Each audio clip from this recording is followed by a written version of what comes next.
अच्छा हे भौजी तो तोरे कोरवा में सुते में बड़ा मजा आवत है। मंगरुआ कहाँ गयल जवन है। अच्छा भौजी ऐसी जिंदगी भर हमके सुतल तू काहे न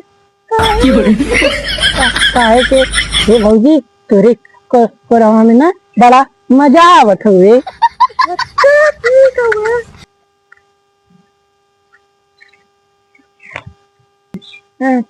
चला चला हे भौजी चला तो हम चली घरे। काहे का करे घरे जाता हुआ।